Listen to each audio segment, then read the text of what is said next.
Welcome to the Back Row Fantasy Show with your hosts, Jeremy Barker, Aaron Arms, and Brian Hucks.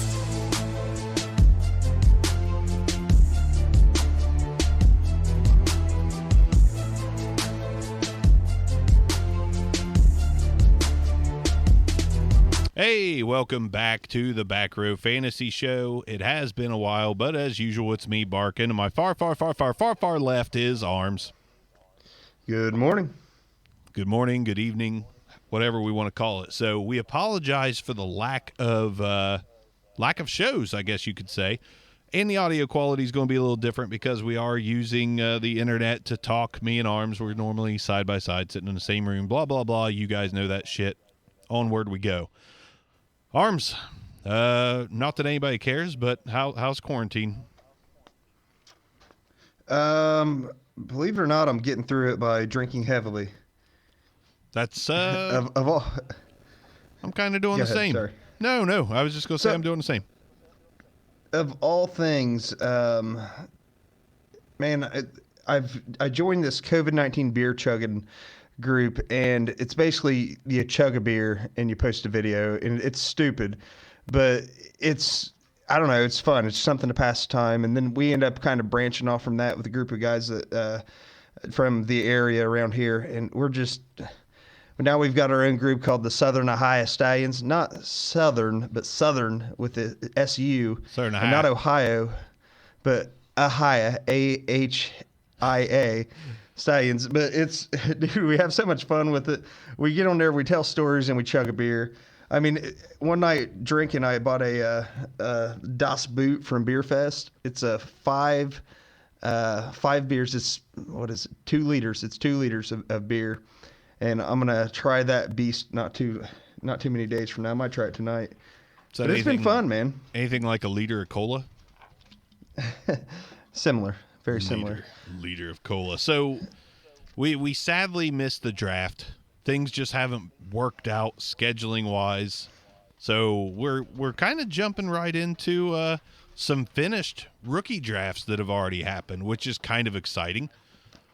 You were going to talk about the Raiders, something about the Raiders before we went live. So, yeah, I got to thinking. So, as you know, my Christmas list for the Raiders went Jerry Jeudy at pick 12, and then like CeeDee Lamb. I'd have been satisfied with Ruggs at 19, but go double wide receiver right at the beginning and just set up that offense for the next 10 years, so to speak.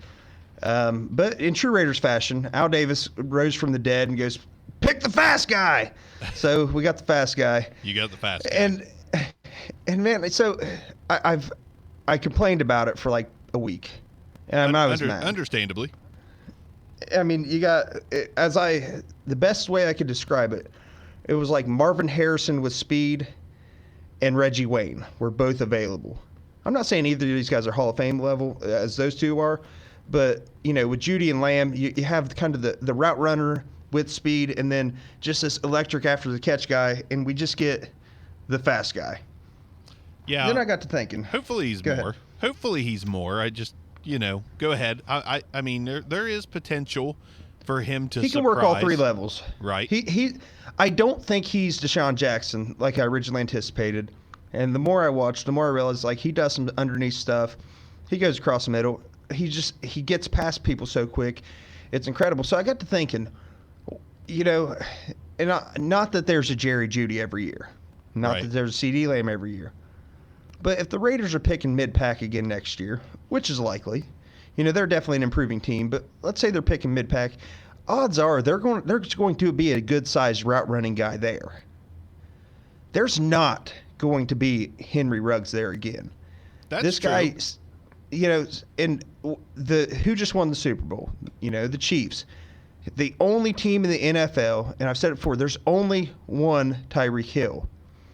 Maybe what they see is, here's our chance to get that one-of-a-kind guy that can completely flip the field on a play, and we'll address a receiver. You know, they address it later in the draft, of course, but maybe if those guys don't work, we'll go with a higher-profile receiver next year and then be done with it. So I've come to peace with it, I guess. I mean, yeah, I mean, Mayock knows more than I do. You have a player. I mean, this guy is considered by some to have been the best wide receiver in the draft, but the fact remains he was not the best wide receiver on his team. Mm-hmm. So I think Pro Football Focus actually had him as their top receiver. And again, the transition to the pros, maybe something happens and he is the best wide receiver. Who was the best wide receiver last year? Who was the best rookie wideout last year? Was it was it Redskins Scary Terry? Is that who it ended up being? McLaurin probably was the best overall, like, true performance receiver last year. But I mean, Darius Slayton looked like a stud several times throughout the year. You know, I mean, yeah. So it's not necessarily going to be the best guy coming in that ends up on top. Now I saw an interesting line from someone on Twitter. I'm sorry I can't at you on it. I don't remember who it was. But someone said, would it be wise to just go ahead and kind of deal our 2020 rookie draft picks for 21 based on the fact that we don't know what kind of fantasy season we're getting, or what kind of season for that matter, which I have faith that there's going to be a season. They'll find a way. Yeah, I agree. But it could be weird. I mean, and it could be a lot of rust. We could see 3 or 4 games before any teams get going because of lack of off-season programs and such.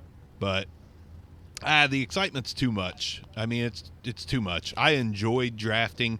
I don't know what happens next, but I really enjoyed making the picks. And it's awesome that most of our drafts are out of the way for us to talk about it tonight. I agree. I'm in 4 kind of full-on redraft books. By the way, I was scrolling through and just trying to see who the top wideouts as far as coming out last year were. And let's see, going down, was there not a wide receiver? So Marquise Brown was the number 1 receiver off the board. And then N'Keal Harry was the number 2 receiver off the board last year. And I mean, N'Keal Hollywood Harry did some things. But A.J. Brown, me and you both agreed A.J. Brown was our top guy. Yeah. And look what he did. I mean, he ended up showing up big in the second half, and arguably the best rookie wide receiver of 2019. There's an argument to be made. So this year, it's a little bit of the same. I mean, there's a lot of wide receivers, and there's a lot of running backs. There's a lot of ways people could go. I mean, I've seen people that have Michael Pittman as their number 1 wide receiver. Of course, there was, Ruggs. CeeDee Lamb to some was the best wide receiver. Judy. A few people had Denzel Mims. It's just Ayuk. I'm sure someone had that. Maybe. No, he was a first rounder. Mims wasn't. Yep. Very true. But so it's hard to tell who actually comes out on top. Maybe it is Ruggs, but I will say I absolutely loved following the Ruggs pickup with Bryan Edwards later in the draft. I thought that was a brilliant move because Bryan Edwards is a guy that could surprise. I mean, Bryan Edwards has top rookie potential right now on that team. I mean, who's he got to beat out? Tyrell Williams? And then hope that Ruggs is just a – Lynn Bowden, but he's going to be a running back. He's going to be a weapon. Well, yeah, but I mean, weapons don't catch 80, 90 balls. We'll see. Maybe he's a good fantasy scorer. Maybe he's Chris Thompson. Maybe he's that's what I kind of see Lynn Bowden maybe being Chris Thompson. That. So we'll see. But let's dive in. Let's dive into the Brill first. The Back Row Invitational League. The draft is not completely done, but that league has a 5-round rookie draft. We might as well say that league is done because we typically do four rounds in rookie drafts. But here's what I want to do, Arms. I kind of want to do all 3 drafts sort of simultaneously. We've got the EFC, which is our main league, Red Zone, which is kind of the same league, just doubled with a few different members, and we got the Back Row Invitational, which has a lot of our podcast friends on it. And I kind of want to go through the first number 1 overall in all 3 of those leagues, kind of compare pick by pick through those 3 leagues and talk about the landing spot and the player a little bit. So that being said, Arms, unless you have anything to intersect with. Man, there was something else I wanted to say, but heck, I don't remember what it was, so it must have been irrelevant. Let's roll. Okay, so our 3 main Dynasty leagues, pick one in each one. It goes, EFC was Clyde Edwards-Helaire. Red Zone was Clyde Edwards-Helaire. The Brill, which is the podcast league, was J.K. Dobbins. Argument to be made for both, in my opinion. CEH seems to be the consensus number one in most leagues. And Dobbins is falling in a lot of leagues, which I think is ridiculous, and I'll talk about why after you kind of add to these picks. Do you agree with all of them? CEH is, I mean, he's as chalk gets, right? He's an incredibly talented kid. As I believe I've said it before, like the more I watch tape on him, he's just like Maurice Jones-Drew. Just comes in NFL ready, can catch probably the best true pass catcher out of all the running backs. And he's not as fast as, like, presumably J.K. Dobbins, not as fast as Jonathan Taylor, not as fast as Swift, but fast enough, strong enough, breaks the tackles, and has already played with, arguably an NFL caliber quarterback. I mean, obviously there's plenty to be seen from Burrow at the next level. I think he's got it all, but, he knows how to run the routes. He's excellent in pass pro.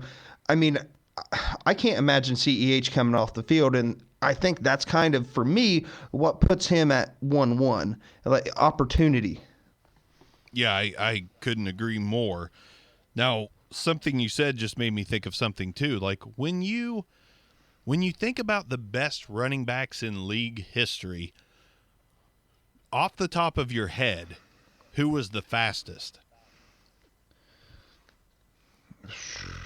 It's tough. I mean, it's tough. Barry Sanders, Bo Jackson. Yeah. But I don't know what they ran. Well, not only that, I mean, they're just in the conversation with what? Emmitt Smith. Smith was slow. Joe Brown. Yeah, Emmitt Smith was not fast. Joe Brown. O.J. Simpson was pretty fast. Joe Brown. Jim Brown? Jim Brown, my bad. Where the heck do you come up with Joe Brown? That's a tackle name. Mean Joe Green. Whatever. But no, I'm with you. Speed kills, but it doesn't necessarily dictate an effective running back. Yeah, speed is a nice bonus or a nice change up, but ultimately you want the guy that is going to rip off chunks of 6 to 12 and 20 and 30 here and there. They don't have to go all the way. Even the guys that can go all the way, they can still be caught. I mean, it's proven. The fastest guy in any draft has been caught from behind. So it's not like you draft a guy and it's like, okay, if he gets space, he's gone every time. That's not the case. You're just getting a higher percentage of a long one. So I would rather have someone that moves the chains, and CEH is a guy that's going to move the chains a multitude of ways. I mean, the last time I can think of as far as real high-level success that I believe was speed-related, I think CJ2K, Chris Johnson, and that's him. Jamal Charles his game was speed as well. But other than that, I mean, did a guy like Jamal Charles perform better than a guy like, on the same offense, Larry Johnson? Jamal Lewis? Jamal Lewis was not fast. Terrell Davis? I mean, they're fast enough. Exactly. That's perfect. I mean, this is where, like, Singletary last year ran a bad 40. Yep. Trashed, fell in drafts over and over and over again. I mean, starts a guy who's probably going to be the starting running back, even just writing on the wall based on what else he's got around him, looked like he's going to be starting running back at least halfway through the season. And the dude's falling in drafts. Why? Because he ran a bad 40. Yeah. And that's, again, it helps, but it's not everything. So I love the Clyde Edwards-Helaire pick by the Chiefs. He was the first running back taken. That obviously gives you extra incentive to take him first in your rookie drafts. But at the same time, I don't hate the J.K. Dobbins pick at 101 either, because, listen, everybody's freaking out like, oh, man, J.K. Dobbins landed with the Ravens. Mark Ingram, Gus Edwards, they've got – it's a crowded room. Okay, sure. J.K. Dobbins is the best all-around running back in that crowded room on a run-first team. A run first, run second, and probably run third if they were in distance team. Yeah. I mean, that's what they're built for. And comes out of a spread going to a spread with that RPO guy, Yeah, Lamar Jackson is literally listen, I don't think that Fields is anything like Jackson, but that's a perfect fit. I agree. And I think you're not wrong if you draft J.K. Dobbins at 101. I actually moved up to picks. God, what did I move up to? I guess I can find it. It's in one of these leagues here. Pick 6 in red zone.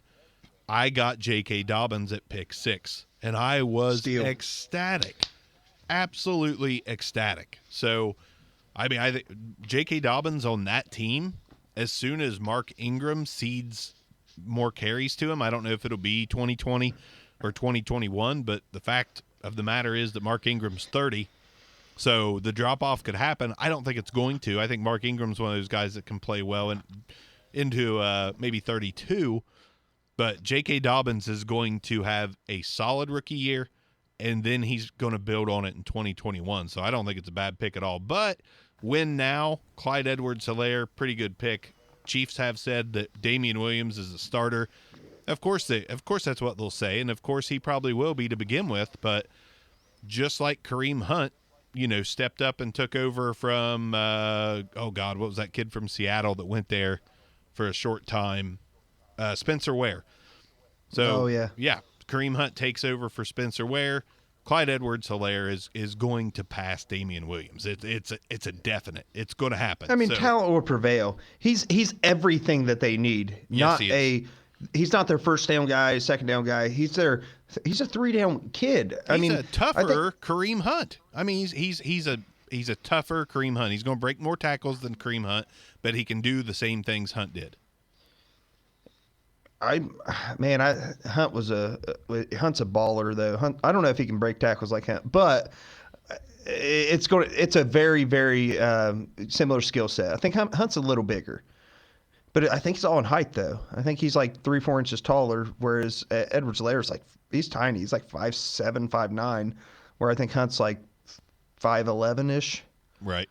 But even still, I mean, height doesn't make a running back. We've seen that year over year. Oh, yeah. I mean, if anything, under 6 foot is what you want. I mean, successful running backs over 6 foot, I can name off the top of my head. Derrick Henry. Like Derrick Henry, AP, and that's it. I mean, there's others out there, but that's Latavius Murray. The mold. Latavius Murry's pretty decent and I believe. But he's not great. No, he's not great.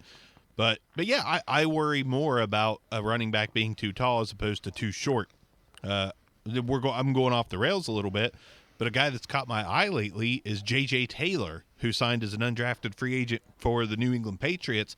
That kid's a baller. He's like 5'5", though. He's 5'5", but he's also 185. So he's basically a mini CEH. And I worry. Hate drafting Patriots backs. Oh, me too, and I won't. I mean, J.J. Taylor is intriguing to me. If I have an empty spot on my taxi by the time the season starts, J.J. Taylor is going to be my guy. But we digress. Maurice Jones-Drew, great running back that was shorter. CEH, he's going to be fine. Let's move on real quick to 102 across these leagues. EFC, I don't like it. DeAndre Swift went number 2. DeAndre Swift went number 2 in red zone as well, and DeAndre Swift went number 2 in the Brill. So a clean sweep at the number 2 spot amongst our 3 main leagues. DeAndre Swift, I don't like it.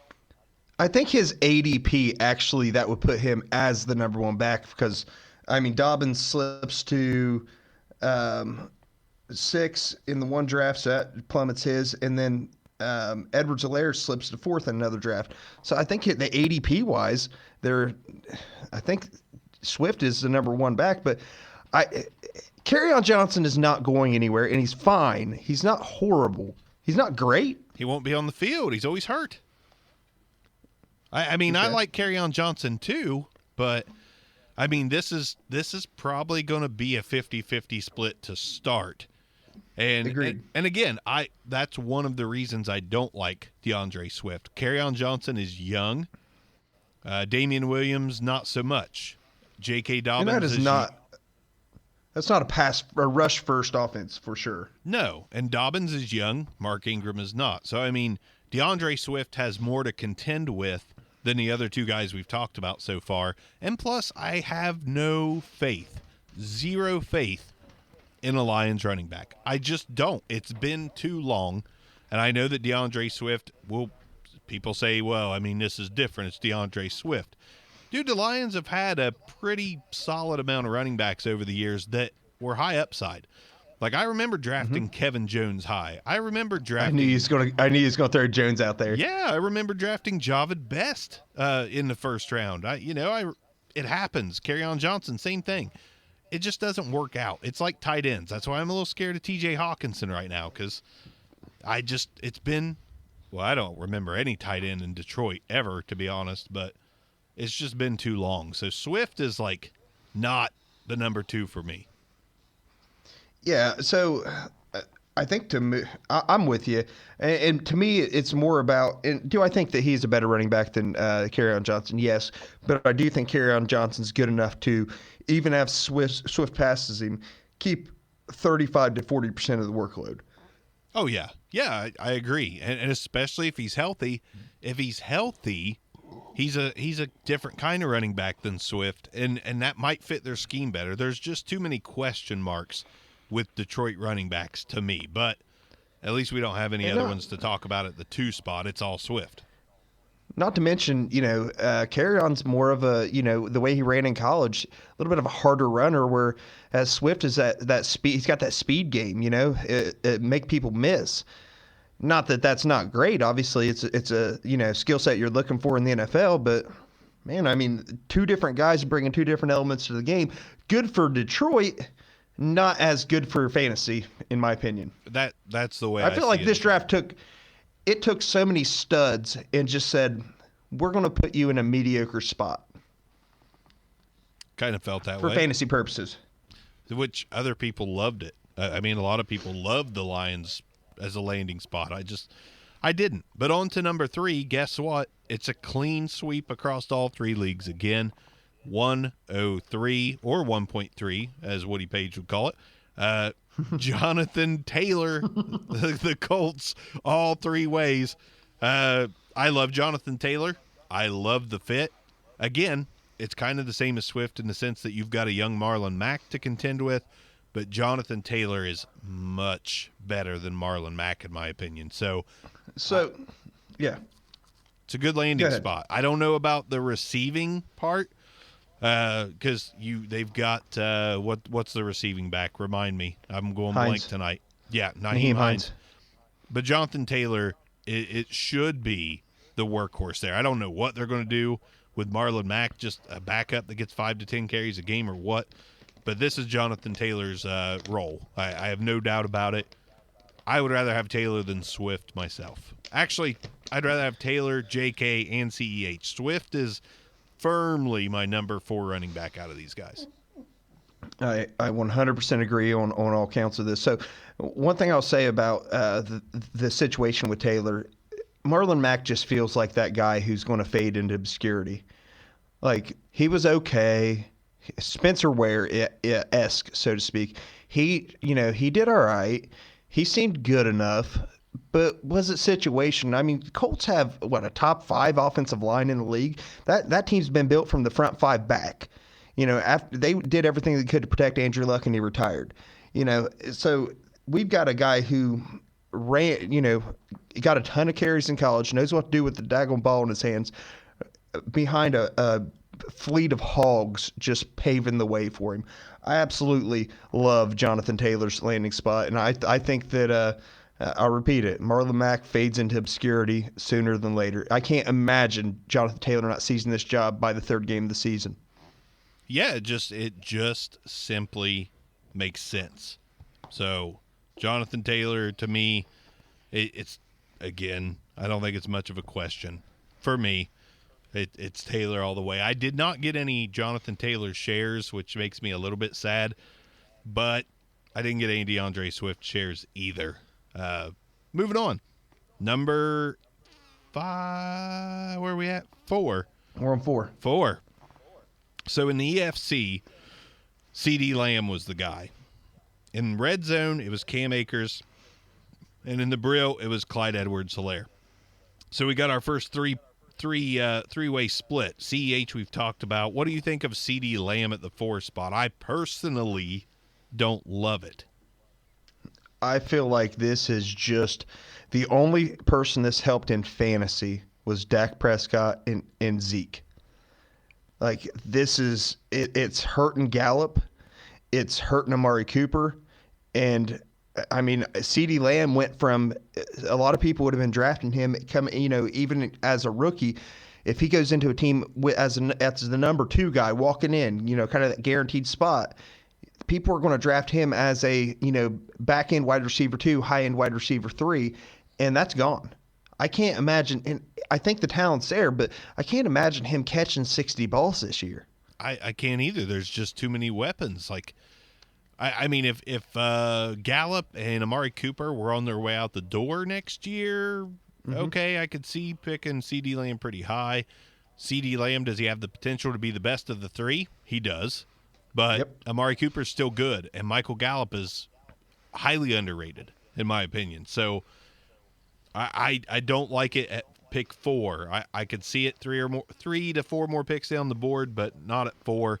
But then again, if you believe that talent conquers all, sure, whatever. But I don't like it. Cam Akers, but the argument can be made that he's not even more talented than the other 2. It's a similar talent set, and then they have the experience. So, I mean, if anything, he's just taking coverage away from the guys that Dak's already comfortable with. Or vice versa, or the other guys take coverage from, CeeDee Lamb. It could end up that way. Now, one thing I will say, CeeDee Lamb's going to be running up against a slot corner the rest of his career, or for next year or 2 anyway. So he's going to be beaten up on, not primary coverage. That spells really good news for CeeDee Lamb. Yeah. Well, Dallas is smart. I thought the pick was great. I mean, you going to stack the box when you play Dallas? No. You can't. You can't.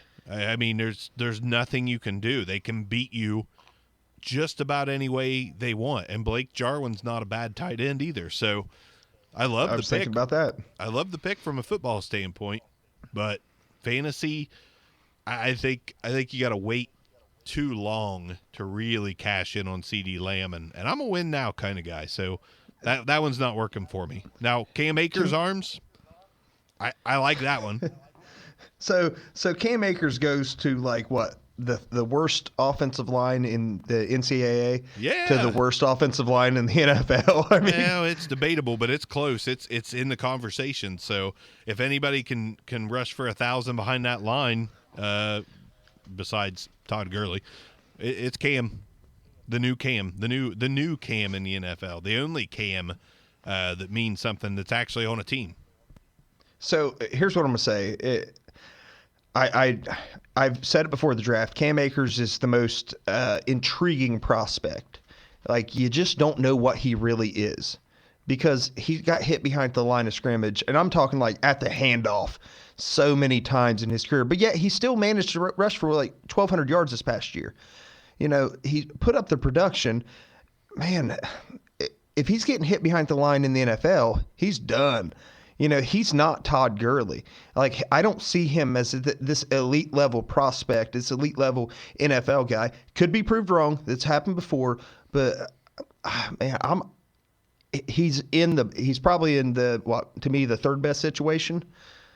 But it's debatable that he's in the 4th best situation. But I mean, I believe in the talent of Cam, and I think he's kind of in a situation too. I mean, Darrell Henderson, we can't say a lot because he didn't show a lot, but he is another young running back that is there in Los Angeles that Cam Akers has to beat out. I mean, are we going to be shocked if Darrell Henderson is the main ball carrier in 2020? No. It won't be shocking. I mean, I expect Cam to be that guy, but it won't be shocking if he's not. Man, I just see Cam Akers' situation. I think Ryan Matthews. Yeah. I just keep seeing that in my mind over and over again. It's like, oh, man, this guy's primed for success. Is he, though? Ryan Matthews was primed for success, but, oh, by the way, he had a Hall of Famer that's in front of him. That's the reason he was, that's the reason LaDainian Tomlinson was able to get the yards he did. He was a Hall of Famer. Todd Gurley has Hall of Fame level talent. I don't think Cam Akers does. I think he's getting put in this great situation, and it looks really good on paper, but that team, they can't they can't block for him the way that he's going to need to be blocked for. My opinion, probably wrong. I mean, year to year things can change. So I mean, which the Rams did nothing to help their offensive line this offseason, but there's still time. I mean, there is still time. They could swing a deal. They could sign a post June 1st, cut. Somebody that got released, they could add him. But yeah, I'm not in love with it. The only way I'm comfortable having Cam Akers is if I have Darrell Henderson too. Funny story, I traded pick 116 for Darrell Henderson in one of these leagues, and then Cam Akers gets drafted, and I don't have the capital to get him. Or maybe I had the capital if I would have known he was going to get drafted so high. But I rested on my laurels and my picks, and Cam Akers got selected, and I was like, shit, what am I going to do? So what I ended up doing was I ended up trading Darrell Henderson and a pick for Rojo, for Ronald Jones. That way it kind of fell to me that I got Keyshawn Vaughn at pick 11. That way I had a backfield because that was a good hedge. Yeah. I mean, I had to. I had Darrell Henderson, and I didn't have the opportunity to get Cam Akers, so I immediately, turned to Ronald Jones. I was like, if I can get this guy to come off Ronald Jones for Darrell Henderson and a pick, I'm going to do that, and I will overdraft Keyshawn Vaughn at pick 11, which I did, which we'll get to that. But the Cam Akers selection really screwed me on my early plan to go with Darrell Henderson and whoever the Rams drafted. I expected the Rams to draft like maybe Zach Moss in round 3 or 4, and I could grab him too early so I'd have that pairing, but then they threw me for the loop and went Cam. So yeah, I don't love it, but I was able to recover, I guess. But no Cam Akers shares for me. I don't know if you have any or not.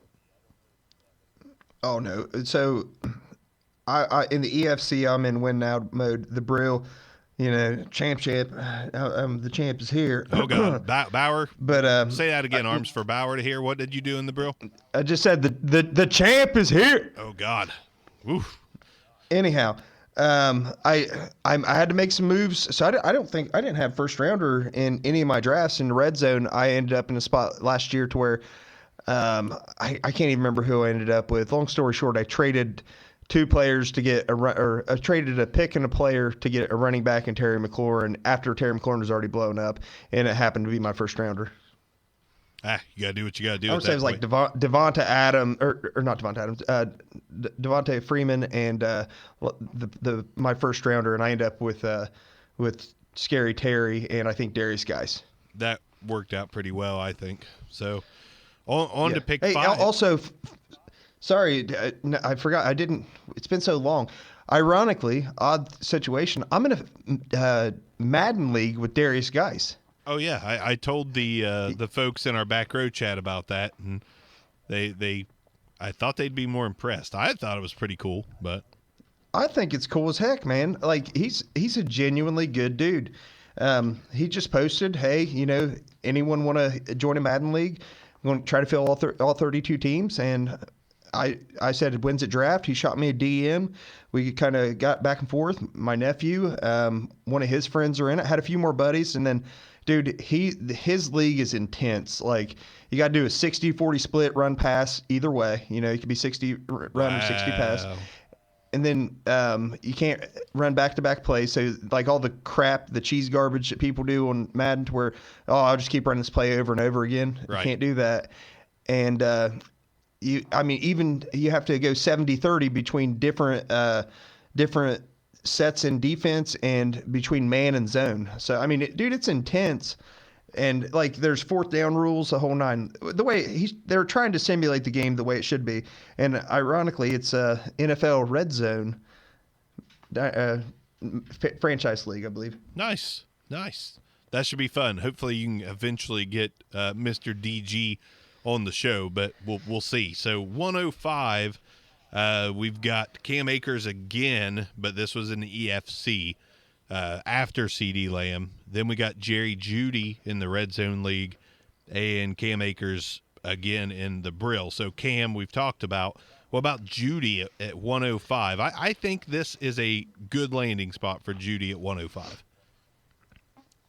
I mean, Judy's a stud. Judy, I'm not saying he's better than Sutton right now, but he went into a situation far better, and I know it's same team and same kind of profile of a guy, great route runner, blah, blah, blah. But he went to a better situation than Calvin Ridley did his rookie year. And Ridley had 900 and some yards. I want to say 90 catches. Maybe it's 97 targets, whatever it was. But I can see Judy having, back end, mid-tier wide receiver 2 production in this offense. A lot of it's going to depend on that quarterback play, though. Yeah, it is. The thing with Judy, though, you were kind of alluding to it, like CeeDee Lamb, I can't see CeeDee Lamb out catching Amari and Gallup, but I can see Jerry Judy out catching Cortland Sutton. So I could see Sutton as the touchdown and, yards per reception guy, and Judy as being the guy that paces him in receptions. I mean, he's that good. So yeah. I don't mind Jerry Judy in Denver at all, and I don't mind the pick at 105. So he truly brings a different element right now than what Denver had going into this draft. Judy's a route runner and he's got speed. I mean, he had Deshaun Hamilton with speed, but that's kind of it. Tim Patrick, was a blip on the radar. Love Tim Cortland Patrick. Sutton's. I know you do, but Cortland Sutton, go up and get it guy. He's a big dude. He gets up, fights that ball away from other guys. And you're going to have Jerry Judy, to me, a better version of A.J. Brown. That guy who can slice through defenses and, catch.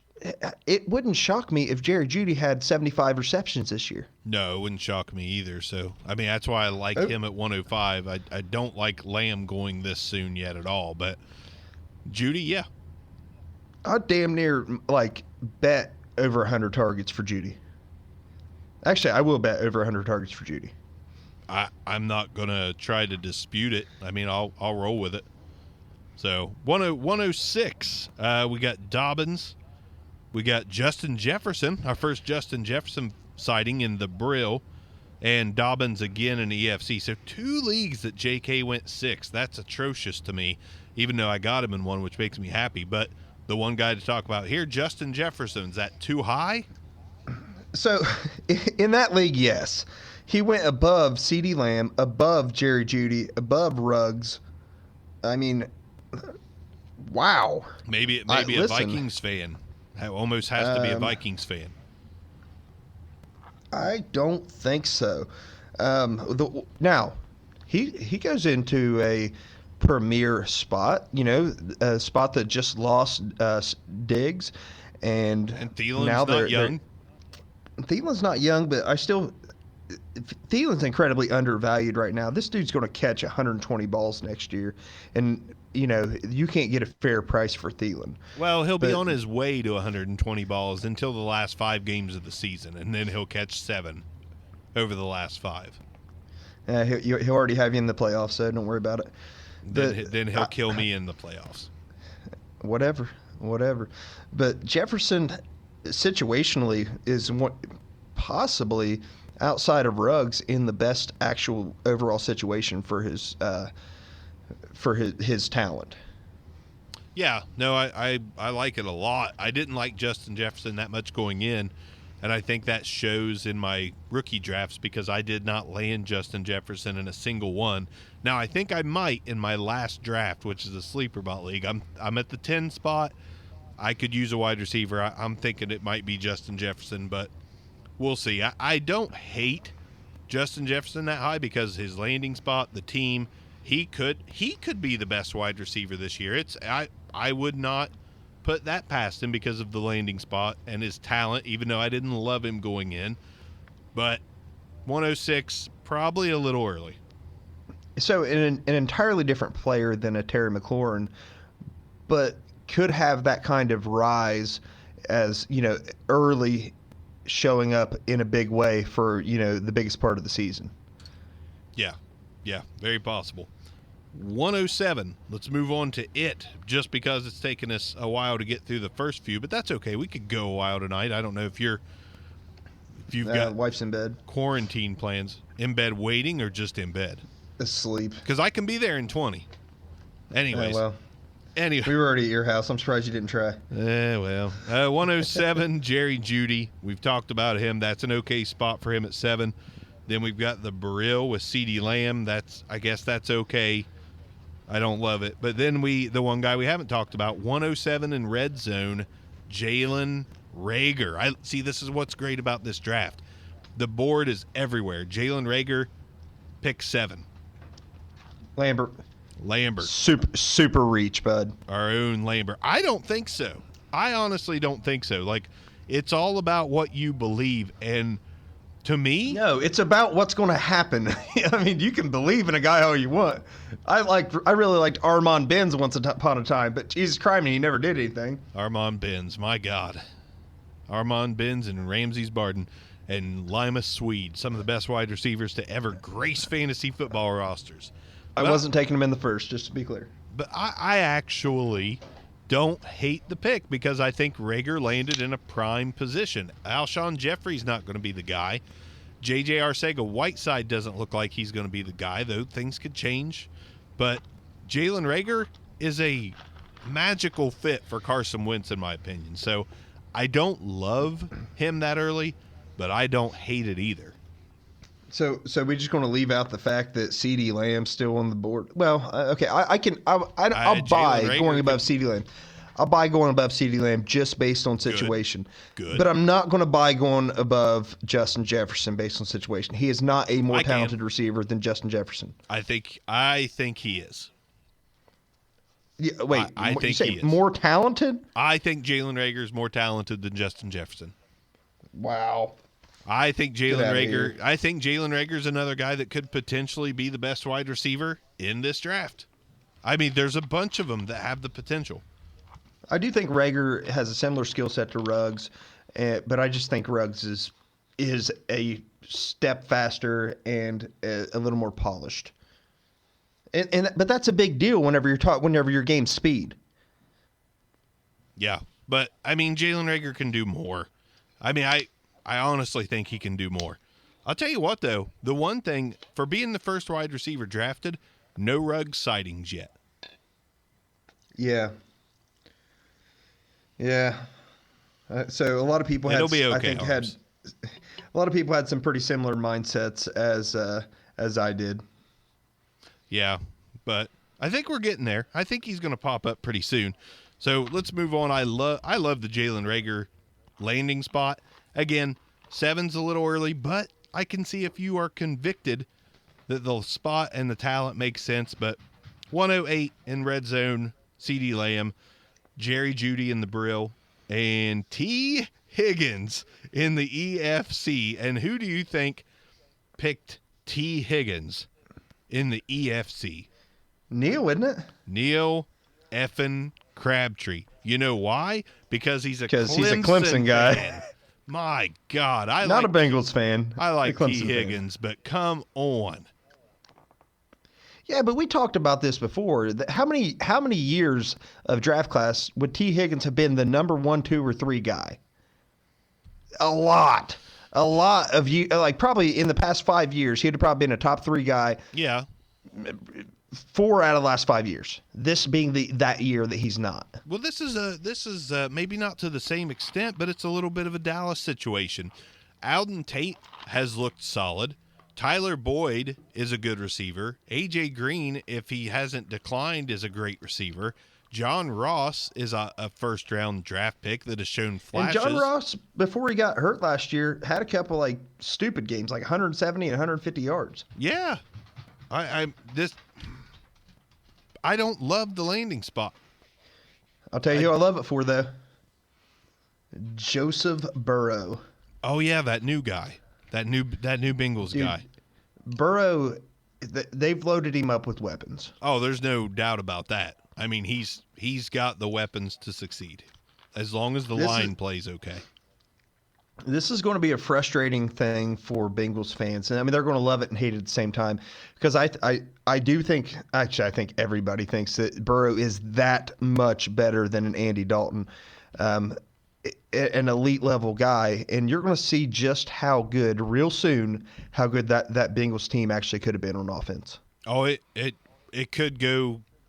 I won't say worst to first because the Ravens are a really good team, but playoffs.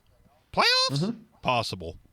They're possible. I mean, absolutely. And you're talking about a team that really on offense has been damn near the same for like 3 years. Yeah, and now it's only thing really going to change.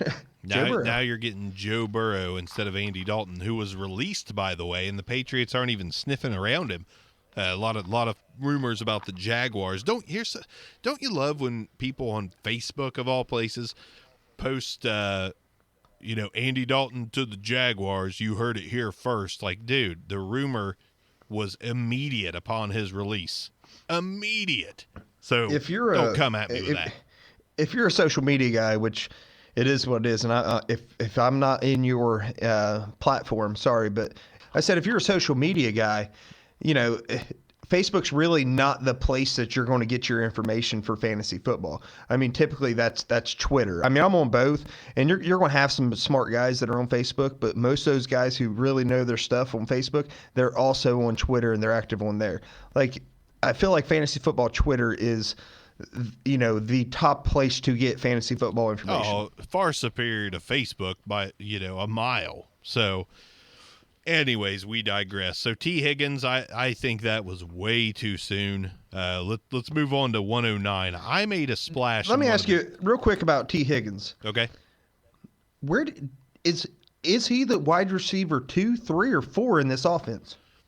I think to begin, I honestly think T. Higgins is going to have a tough time getting snaps. He was a second-round draft pick, wasn't he? He was, but I mean, I think Auden Tate is look, I don't love to play the third-year breakout game, but Auden Tate is going to be a third-year receiver. John Ross Barker, Auden Tate is still running his 40 from the combine 2 years ago. Auden Tate had a pretty solid season for an I know he did. I know. free agent. And he's a go-up-and-get-it guy.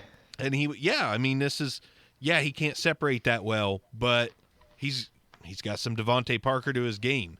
He can go up and get it. Like, this is a guy that our own Den Carter said was the best wide receiver in the draft a handful of years ago, and there's often.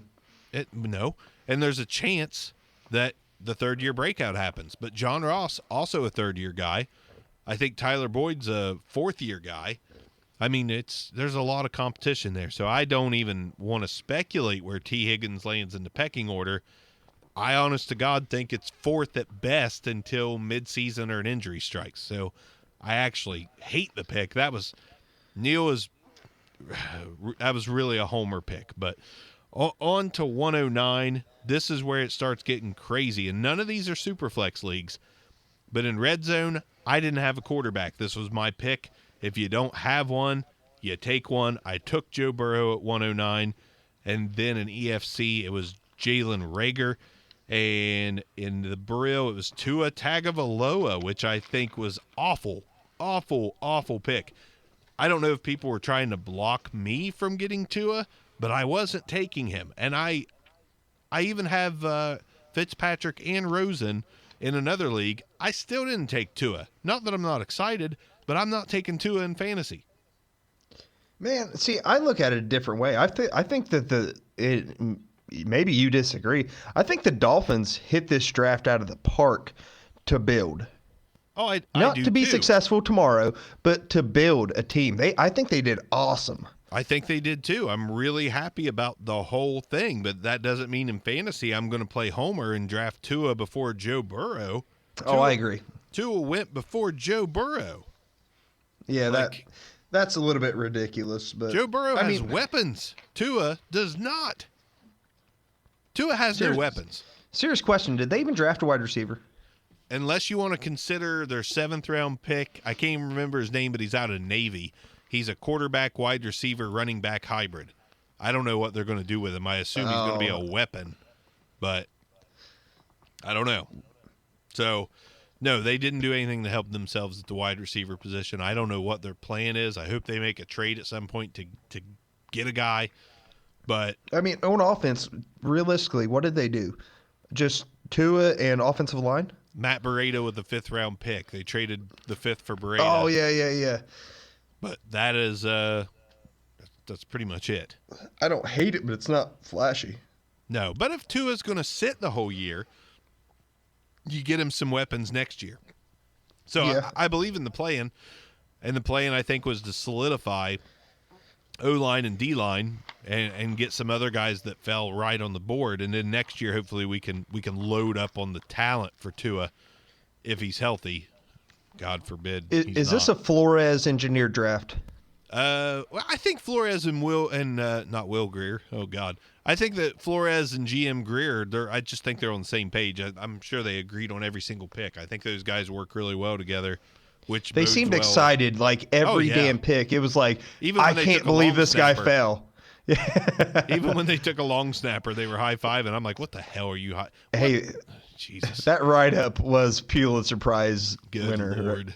I was so mad. Unless they see, like, offensive line potential in the guy. I was so mad. He's 225, but I was so mad. I didn't understand that one at all. But anyway, so Burrow, Tua, then we got another Rager pick at 9. I'm okay with Rager at 9. I hate Tua at 9. I don't love Burrow at 9, but I had to do what I had to do. So, yeah, I mean, if you need a guy, you got to do what you got to do. Well, in this, I'm hoping this is my dynasty quarterback for the next 10 years. So, assuming the league can go that long. But on to 110, red zone. Justin Jefferson, okay spot at 10. Then we had Patrick Queen, our first IDP sighting in the EFC. Also, Neil goes Patrick Queen in the Brill. We had Henry Ruggs, our first Henry Ruggs sighting, 10 spot in the Brill. So 3 different players. Jefferson, we've talked about. I think the 10 spot's okay.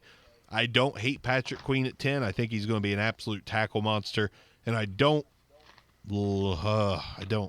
like Ruggs at 10. I can't help it.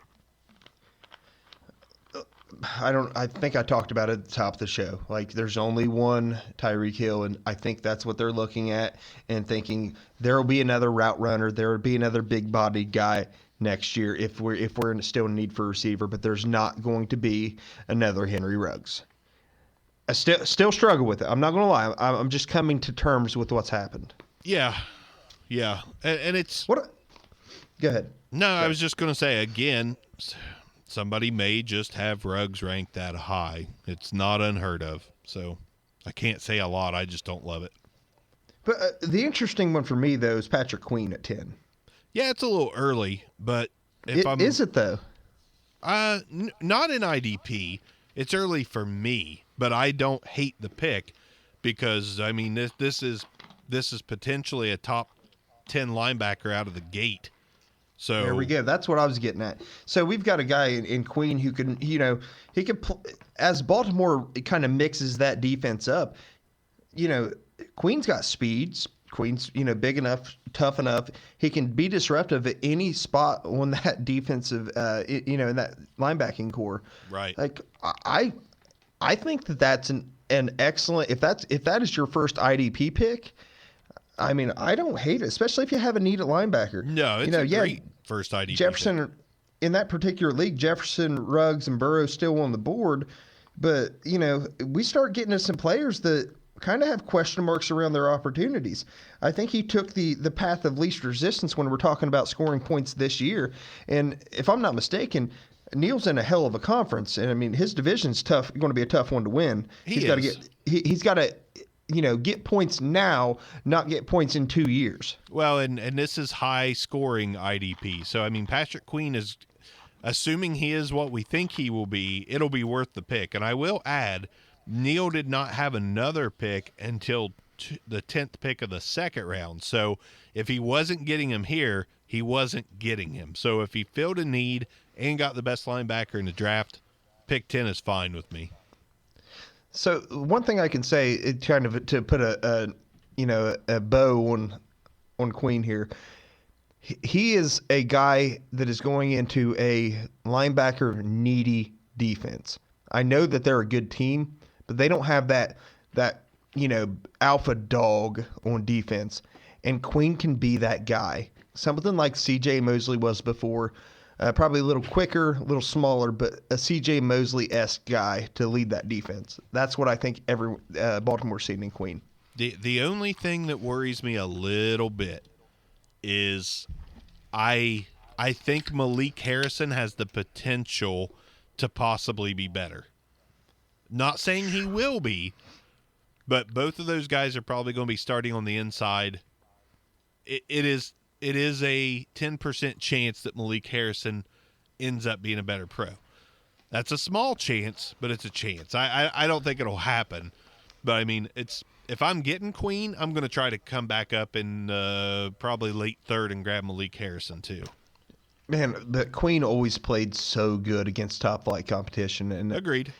Now at every point he has top flight competition. That's, number wise wasn't, to my recollection, wasn't huge. I don't have his numbers in front of me. I don't think he was like a 120 tackle guy, but productive at all times in all phases of the game. He's not coming off the field, in a nickel package or anything like that. Right.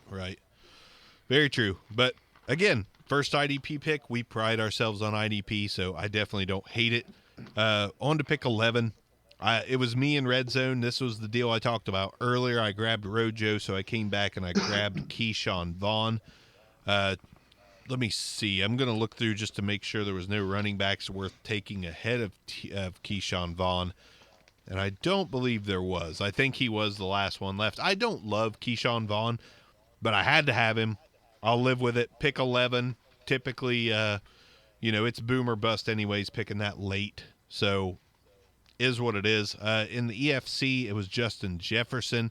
And in the Brill, it was Jalen Reagor. So, I think Reagor and Jefferson, perfect at pick 111. I don't think anyone reached there.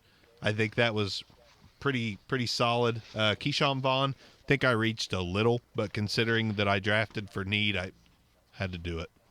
You drafted a hedge. I mean, you secured that position for that team. Right. Like I have a starting running back no matter what. I don't know which one it is, but this is a team I took over as a complete rebuild. I tore it down. I tore the hell out of it. I had like 5 first-round picks and 4 or 5 or 6 at one time second-round picks, and I had to build. So it's like you're in that spot where you had Chris Carson, but now, they take Rashad Penny. You have to do this.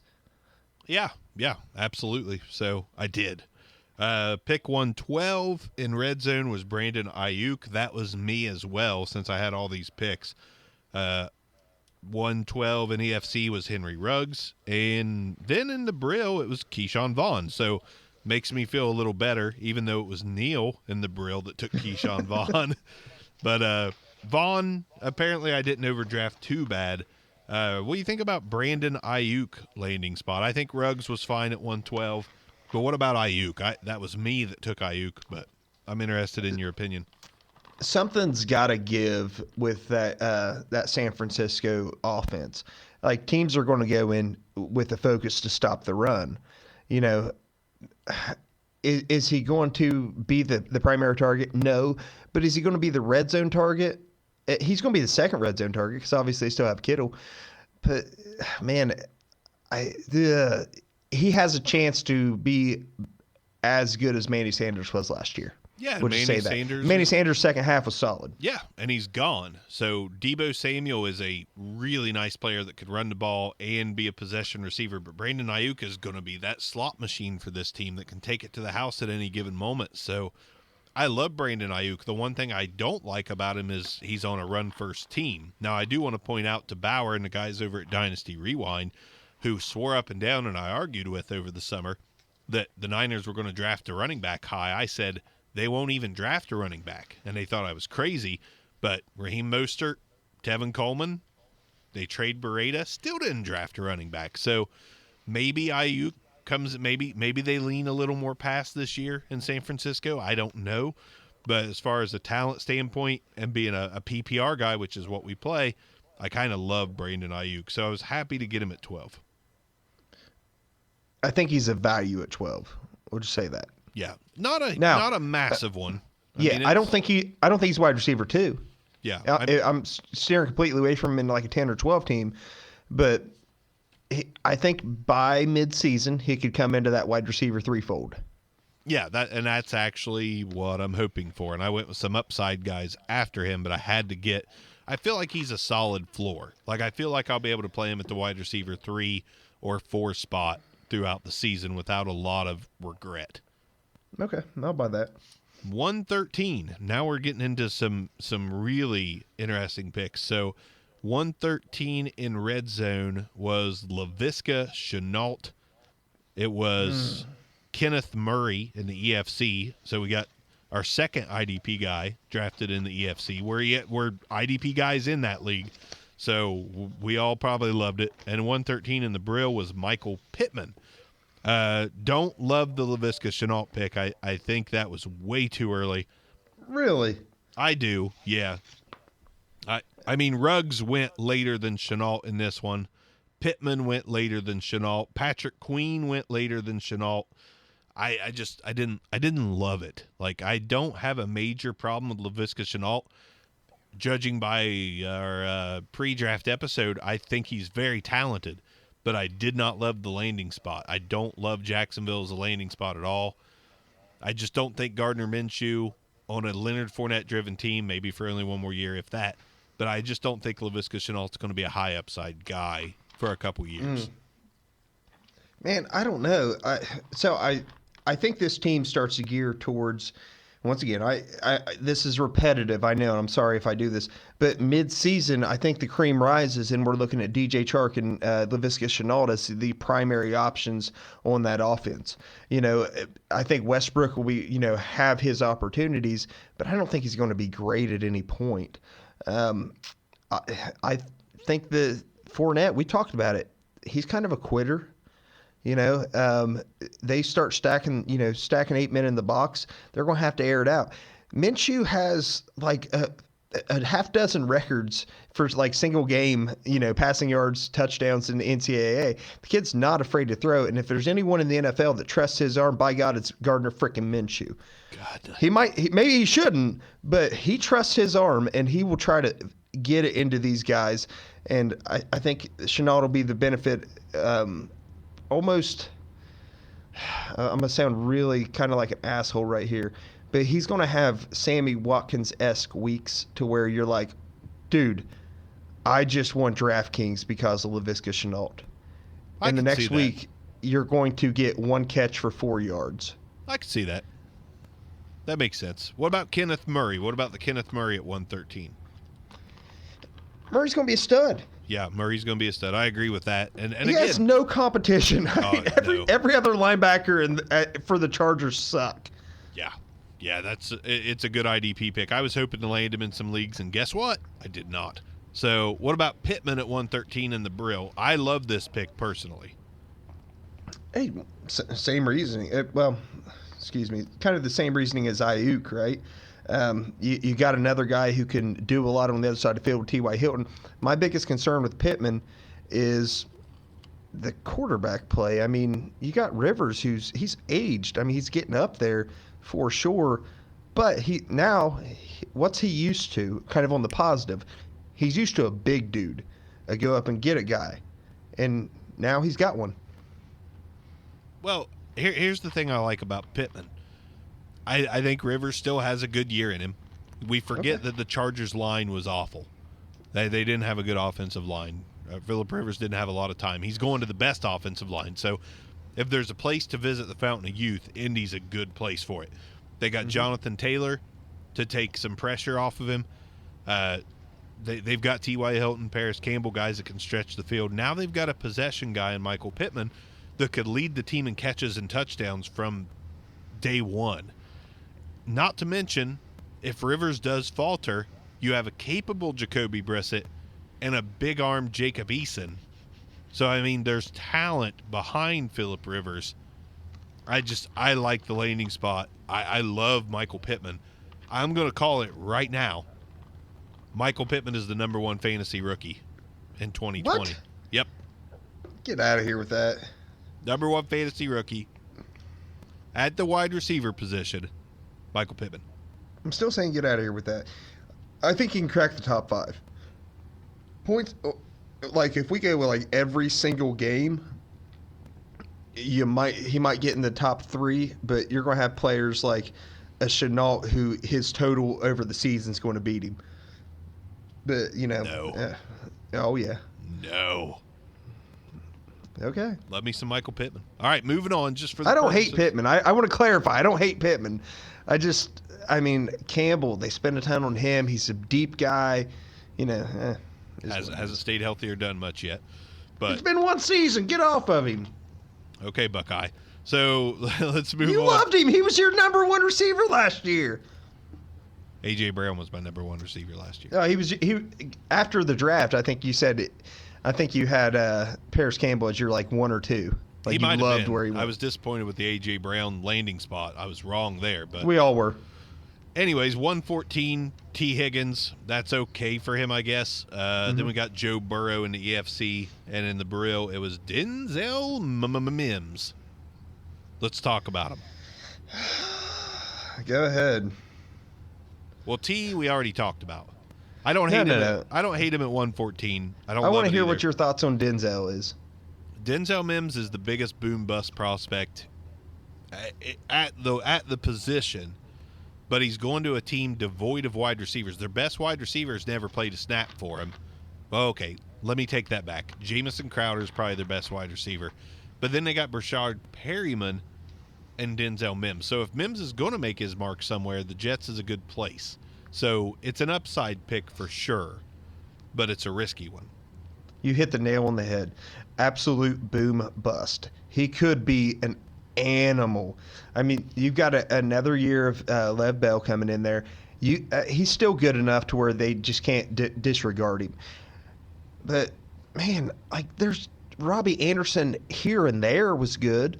Over the years that's the way they've been. A guy here and there has been good. I don't think they've had anyone with the talent of Denzel Mims. Robbie Anderson's going to be here and there for the Panthers too. So, I mean, Mims has the potential. So it's an upside pick. I don't hate it. I like Mims better than I do Anderson from a talent perspective. I agree there. But, man, it's a scary pick. Landing spot, like where he went in the draft, that's fine. But, man, I'm not comfortable rolling Mims out as my wide receiver 3 week 1. No, neither am I. I've got to see something first. But I'll go against grain here, too, and tell you, I'm not entirely sold on Sam Darnold being a great quarterback. I'm not either, but he needs a line, and they did make some improvements there. They drafted Mekhi Becton and made some other signings that might improve their line. But I'm not going to get overly excited about Mims, but I don't hate it either. Agree. All right, so Joe Burrow was the other 114. I think that was a fine landing spot for him. On to 115, Henry Ruggs in red zone. Joe Burrow in the Brill. I'm okay with that. And then in EFC, it was Keyshawn Vaughn. So we've talked about all of them. I think the landing spot's fair for all of them too. I don't hate any one of those landing spots. Yeah, I mean we're starting to get in those spots to where it's like everyone has a question mark and everyone has an exclamation point. Right.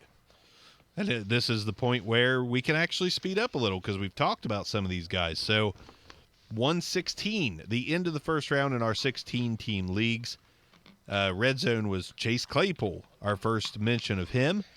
Then we got Michael Pittman in EFC, taken by Bauer. And then in the Brill, we've got T. Higgins. So Higgins still going a little early for my liking. Pittman, I've already expressed my love for him. What do we think about Chase Claypool at the 116 spot in red zone? If he's a tight end, I love it. If he's a wide receiver, Michael Pittman is still available. And there's some other guys. There's just other guys I would like. There's a couple defensive players that are still available in that particular league. Now, it was a homer pick, too. It was Den Carter, Pittsburgh Steelers fan that took the chance on Claypool. So you got that to factor into it. But again, high upside on a team that rarely misses on wide receiver. I will buy Chase Claypool this season because of the landing spot and the potential. It's another boom bust. It's another Denzel Mims-like pick, but in a better situation.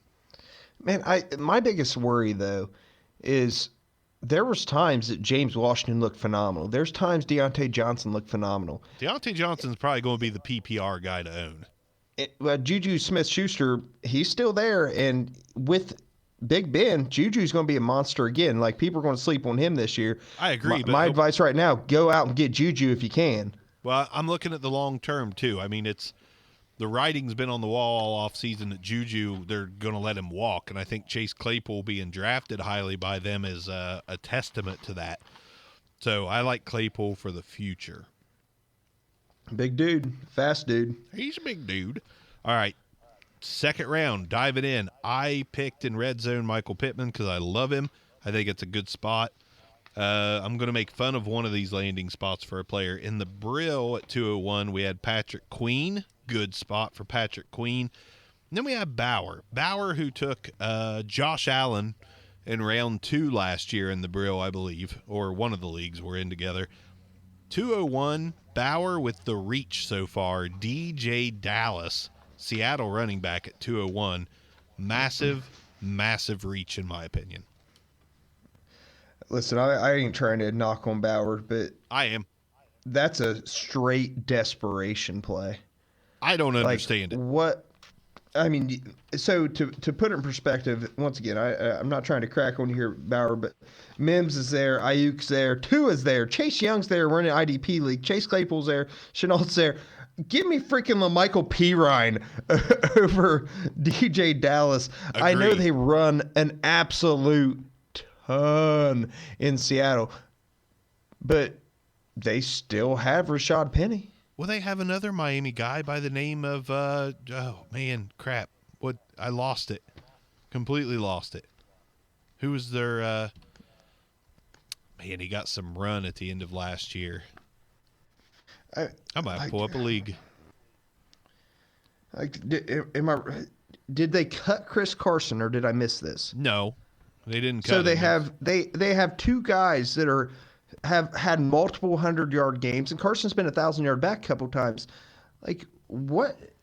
I haven't looked at his team. Maybe he has both those guys he's hedging, but win now, Bauer. Win now. Don't win in 5 years. Travis Homer, another Miami running back that has a little bit of potential. To me, the same as DJ Dallas. So, again, I think it's another knock. I mean, too many running backs in Seattle. I hate the pick. Moving on. 202 in red zone was Patrick Queen. 202 in EFC was Denzel Mims. That was me. I knew I took him in one. And Zach Moss in the Brill. Let's see. Queen is fine. Mims, I think, is fine at 202. Zach Moss, a little high. So the question with Zach Moss is Devin Singletary. Frank Gore got a lot of run, right? Yeah. And do we think we're going to give the Frank Gore carries to Zach Moss? I mean, possibly. And I know a lot of people were high on Moss, and a lot of people had Moss as, like a top 3 back in this year's draft class. I just didn't. We talked about it on the rookie running back show pre-draft. I said his highlight reels are boring. I don't see a lot to get excited about. I mean, versus Singletary, who can, make 2 people miss in a phone booth at times. Right. Moss is he's going to have some carries, but I don't think he's going to be able to end up on the heavy side of this running back committee. I agree. Moving on, pick 203. In red zone and in Brill, it was Isaiah Simmons, and in EFC it was Brandon Ayuk. Love the Ayuk pick at 203. Isaiah Simmons, I understand the talent, but not having a true position and possibly being more of a cover linebacker, I actually hated the pick that early in those 2 leagues. He plays defense. He plays defense. So that's what he says. He's a weapon. He's a weapon. I don't like that for fantasy purposes. So 203, Isaiah Simmons. I was looking at him more as a late second guy, if that. I know he's that. He's that. I'm sorry. Go ahead. No, I was just gonna say I know he's a major talent, but so's Jeff Okudah, and I'm not taking him in the second like somebody did in red zone. So he's the Jabril Peppers, the Minka Fitzpatrick, I can play all over the field kind of guy, but he's the one who actually went to linebacker. The rest of them, the other two were safeties. I don't hate it, and I think he can be incredibly productive, but if you get a lot of points for like pass defenses and interceptions, I think Simmons is going to be like the tight end neutralizer. That I believe this as a football move is designed to take George Kittle and Will Dissly type guys out of the game. Tyler Higbee. That's what this is for. This is a move to win the division, not to put IDP points up. I agree, and I don't even have a lot more to say about Isaiah Simmons. Like, it's an IDP league, yeah, but it's worrisome to spend that high of a pick on him to me. But let's think about his division, though. How many realistically, Higbee, Everett, at points in times last year had 8 catches, 10 catches a game apiece. Not at the same time, of course. Dissly, when healthy, they're targeting the heck out of him. Simmons could get some interceptions this year, and I'd say his tackle numbers just by covering the tight end are going to be, you're probably getting 5 a game right there. I don't hate it. He could be a surprising. Now, is he going to get a lot of sacks? Probably not. But in pass defense, I'm just going to go ahead and say I like Isaiah Simmons there. I don't agree to disagree, I guess. 204.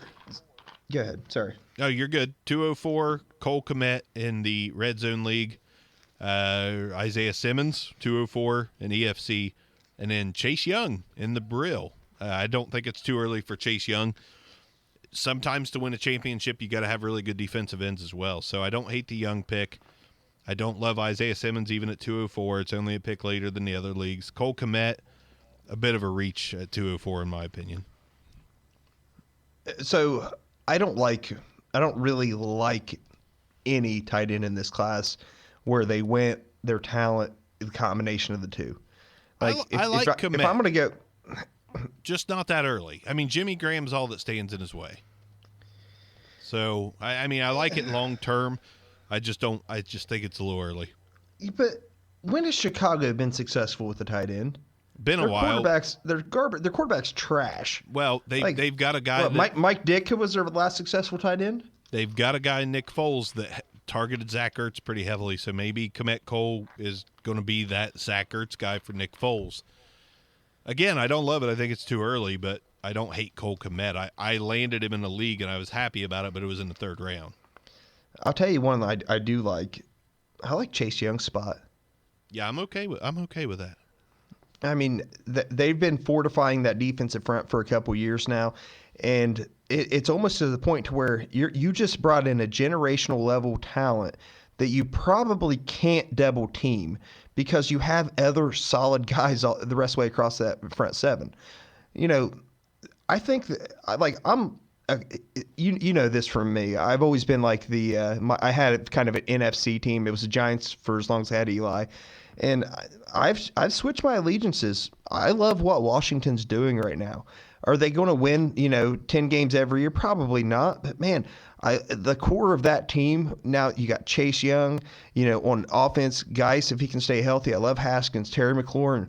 I love what this team is doing. I think Chase Young is going to be in a spot to where he can get after the quarterback, particularly if in like those real high sack reward leagues to where, I'm in one to where a sack gets 6 points. I think Chase Young went in the 1st round, and deservingly. I don't hate it. I don't hate it at all. I won't even call it early. It's IDP. Chase Young has the potential to be a top 5 defensive end as soon as now. So I'm with you on that. Let's, for the sake of time, let's move on. Pick 205 was Van Jefferson. In the Red Zone League, it was Tua.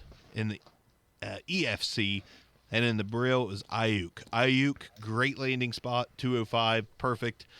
Tua, I guess it's okay at 205. I was going to say, you got to be comfortable with Tua there. It's fine. Van Jefferson, not comfortable there. Yeah, that's a little bit of a reach on Van Jefferson. I think he has too much of a mountain to climb to get to number 3 on that team. Well, yeah, and we've got Josh Reynolds as the incumbent. So can Van Reynolds is Jefferson fine. beat him out? Maybe. Would I count on it? Probably not. Are you going to spend $46 on Van Jefferson in free agency? Luckily, he's not a free agent in any league I'm in, so no, I will not. 206, we've got A.J. Dillon in red zone, Chase Young in EFC, and Chase Claypool, which is a more fair landing spot in the Brill. I like the Claypool. I like Chase Young. A.J. Dillon at 206. I am growing. That's growing on me. If they let the other two guys walk after this season, A.J. Dillon with Jordan Love, if they're going to change the makeup of their offense, I don't hate taking A.J. Dillon at 206. It's a bit of a reach on the outside looking in. Could pay dividends in a year or two. I haven't looked, but especially if you're an Aaron Jones owner. I mean, Dillon gets a lot of hate from people because, as I've christened him, like Derrick Henry light, or discount Derrick Henry, excuse me. They're like, well, Aaron Jones he's a top 10 level back, top 10, top 12 guy. But if we're going to let him walk, and historically the Packers don't pay running backs, and I can't think of the last one they did. Like Amon Green, I don't think they paid him well, and he's a stud. Aaron Jones, if he has another big-time season, it's either pay him or move on to A.J. Dillon. I think the possibility is real that they're going to move on to A.J. Dillon, and it wouldn't shock me if they're like, at surprising times, A.J. Dillon's on the field, and you're like, wait a second. A.J. Dillon had 3 touchdowns this week because they're all from the one. Well, he's 6'1", 240 pounds. Yeah, he did. Yeah. Let's move on. 207, Denzel Mims in red zone. Good landing spot there. I think that's fair. Chase Claypool at 207, perfect again. Boom bust 207, works for me. And then finally in the Brill, Justin Herbert at 207. Bit of a reach in my opinion. I like Herbert okay, but it's just too early. He's a late second guy in my opinion. Is it Josh Herbert or Justin Rosen? He's the same dude. Awful. Dude, this is... That's not nice. Hey, maybe I'm wrong, but... I must be the wrong one. I have no desire to own Justin Herbert in any league. I think this guy has bust written all over him. That's just my 2 cents. I don't have any desire to own him either. If he was there late second in a league I needed a quarterback, I'll take the stab, but not mid-second, too high. 208 in red zone, Herbert again. We got another Herbert sighting. 208 in the EFC was Laviska Shenault. That's a fair landing spot. 208 in the Brill was my guy, Brian Edwards. I don't know if Dan Rozier picked Edwards because he saw that I was loving on him, but little high for Brian Edwards in my opinion. Even though I love him, I was surprised to see him go that high. The Raiders are in such a weird spot to where they have like 5 guys who could lead the team in receptions. The unfortunate part is that could be 60 receptions for 700 yards. Could be. I don't know. I feel like Brian Edwards is going to lead the team in receptions as long as he's healthy. That's just a kind of a stab for me. Didn't he have an injury like at the end of the season? Or I believe so. At some point. I don't know the story behind him. I do know that there's been a lot of talk that he's like a first-round talent and something caused him to drop. As a Raiders fan, I should know more about it, but unfortunately I don't. He's got the potential, but injury history is kind of what knocked him down. But it's also a pretty talented wide receiver class. So even if he was healthy, he might have still landed in the same spot, at least in Dynasty rookie drafts. I don't know. But let's keep trucking. 209 in the Brill was Devin Asiasi, New England Patriots tight end. That's too early. Way too early for me. Way too early. LaMichael Pirine in red zone, to me, little early, but I need running back. So that was me. I picked LaMichael Pirine at 209, and apparently there was a few people waiting right after me to snag him. I got cussed out quite a bit, so it must not have been too bad. But I'll tell you what was bad. 209 in red zone, Jeff Okudah. Dude, come on. Come on. What does the carp say? Jeff Okudah, Kuda. Listen, I know you're probably an Ohio State homer, and maybe you're a Detroit Lions fan too. Still. But that is trash. Yeah. Your biggest hope is the Tre'Davious White effect. But I think Okuda is so good, and everybody already knows it, that they're like, not throwing his way? We're just going to go ahead and not throw it that direction. Like, right. we saw the tape in college. Just no. I don't care who's against him. What you do by taking Jeff Okuda at 209 is you basically say, I'm going to take this second rounder, 9th pick in the second round. I'm going to pretend it's 409 and draft Jeff Okuda. That's what that is. That's what that is. I'm going to tell you right now, if Jeff Okuda was on the board at 409, I wouldn't have taken him. I wouldn't have taken him either. I wouldn't take a corner back in this draft. So this is by far the worst pick in any draft I've seen so far. Jeff Okuda at 209. He's going to win 5 games because of Jeff Okuda. You know that, right? Yes. Like his first 5 games are going to be Jeff Okuda. He's going to tout how he's a genius, and then no one's going to throw Jeff Okuda's way for the next freaking 11 weeks. Well, we'll see how it works out. LaMichael Pirine, I think it's a little bit of a reach, but there is no competition behind Lev Bell, and the Jets have tried to trade him. So LaMichael Pirine, if he shows well, could end up being a steal. Devin Asiasi. I want to touch on LaMichael Pirine real quick. I loved him more than you and Hux both did in the pre-draft process. And from a skill set standpoint, Le'Veon Bell is great, but they do a lot of things similar. And like that's a big plus for LaMichael Pirine. Like if you're used to doing what Le'Veon Bell does and Bell goes down, Pirine could have a good season. Oh, Pirine absolutely could have a good season. It's just it's a risk. I mean, it is a little bit of a risk. Huge risk. It's a pretty massive huge risk. But Devin Asiasi, bigger risk. Okuda, bigger waste than anything I've ever seen in my whole life. So I mean, there are so many guys so much later. Like damn near every safety that got drafted, I'll take over Okuda. Yeah, I agree 100%. Moving on to 210 in the Brill, it was Anthony McFarland. In EFC, it was Darrington Evans. And in the Red Zone League, it was Tua. So Tua, the best pick at 210, in my opinion. Then Anthony McFarland. Then Darrington Evans. Deion Lewis didn't really get much run behind Derrick Henry. I don't think Darrington Evans is going to get a whole lot of run either. He was a small school prospect, too. Have you seen Blazing the Monster Machines? Yeah, Darrington. Anyhow, I can't help but think of that. Dude is just. If he's that good, then I take it back. But absolutely, he's a wasted pick. One thing I will say: so McFarland might be the most all over the place draft pick I have seen. Yeah, but again, it's a Steeler. Steelers tend to do well with these picks. No, I'm with you. No, what I'm saying, all over the place, like. In fantasy drafts, so we're seeing him go in the second.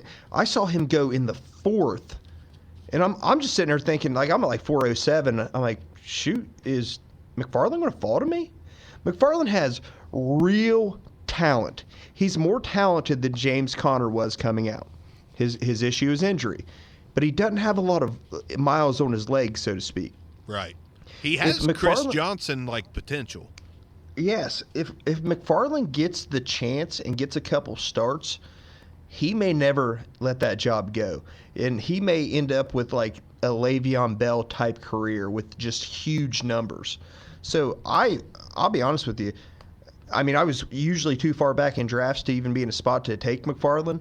But whenever I seen him coming to me in the 4th, I'm sitting there, reaching out to people like, hey, what would you do to let me move up 2 or 3 spots?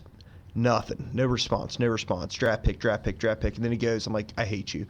I think McFarland's going to be a steal. A huge boomer bust, right? Yeah, but definitely. They're not going to pay James Conner whenever the time comes. Oh, no, and Jalen Samuels isn't the guy.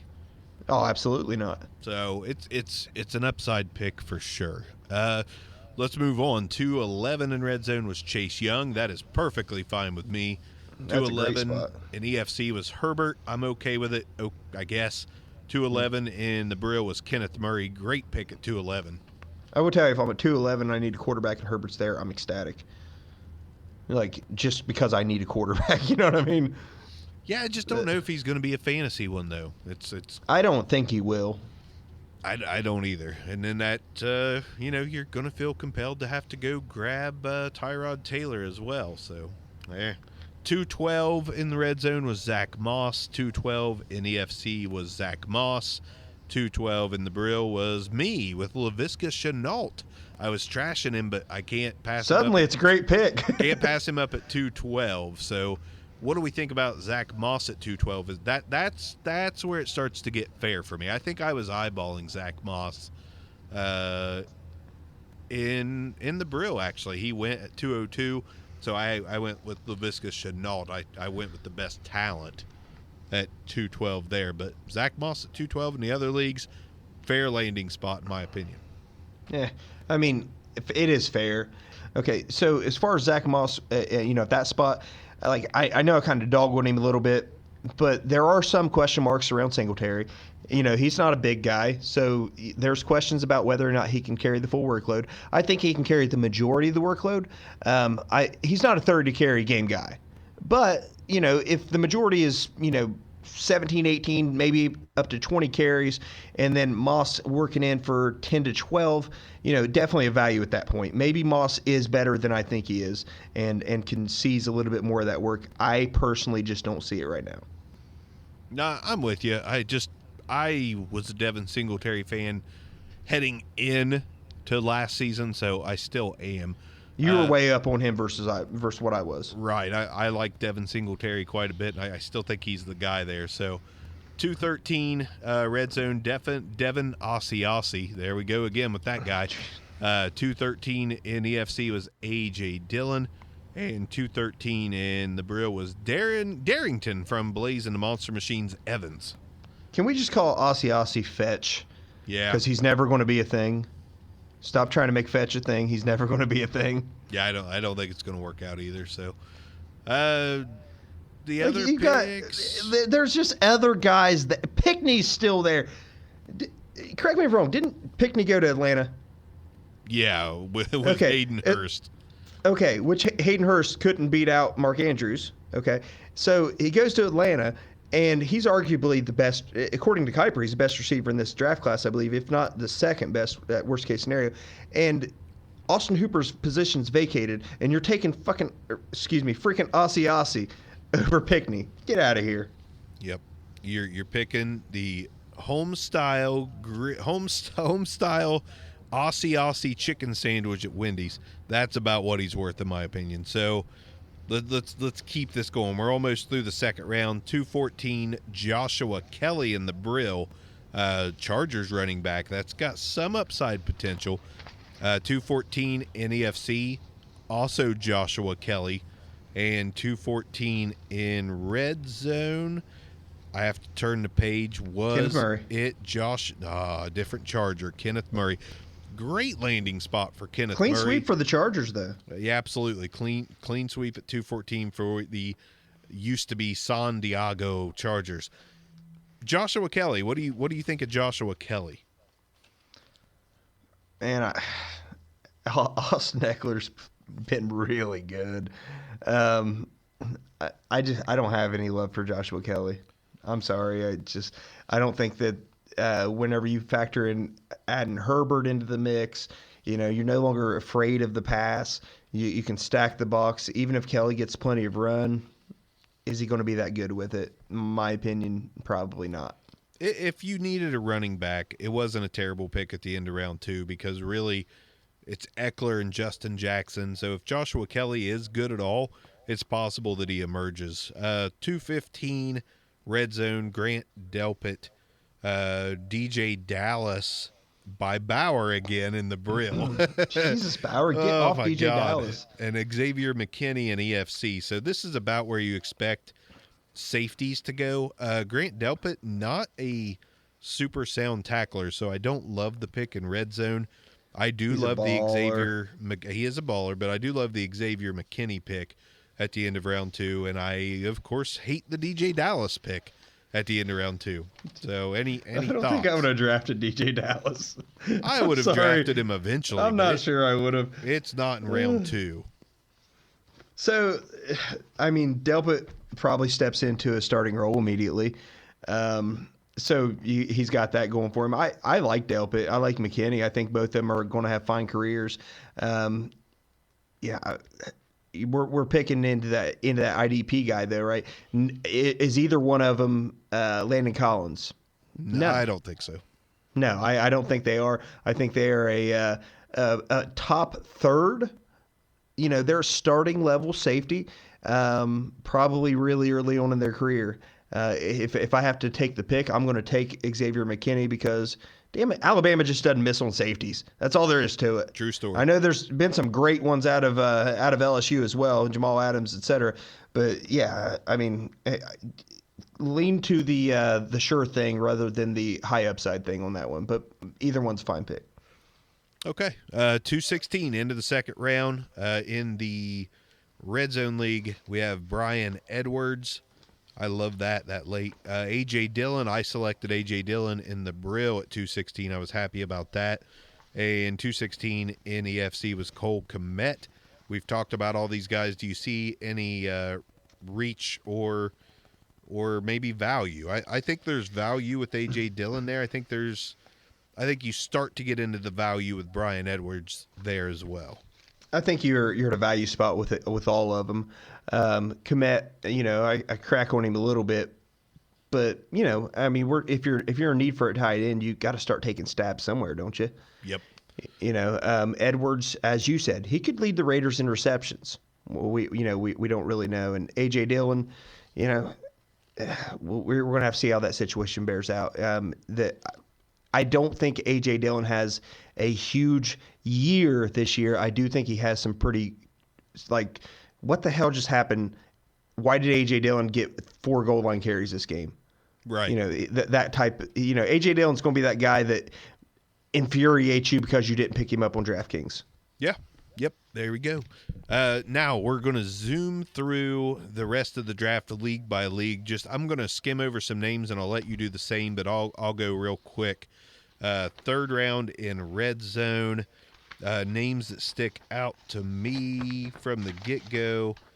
Let's see. Clavon Chason, first off. Not for me. That doesn't stick out. Eno Benjamin's a guy. Yeah, but think about opportunity, right? There's 2 open linebacker spots that, so Telvin Smith has that sexual conduct with a minor. Miles Jack. I mean, there's opportunity there. Yeah, but it's a outside, it's a weak side kind of thing. I go for middle linebackers as often as I can. I mean, maybe Chason. A few years back, guy, I don't know. A few years back, I think the Jaguars had like freaking 4 productive linebackers. I guess we're not in that spot anymore with that defense, though. So right.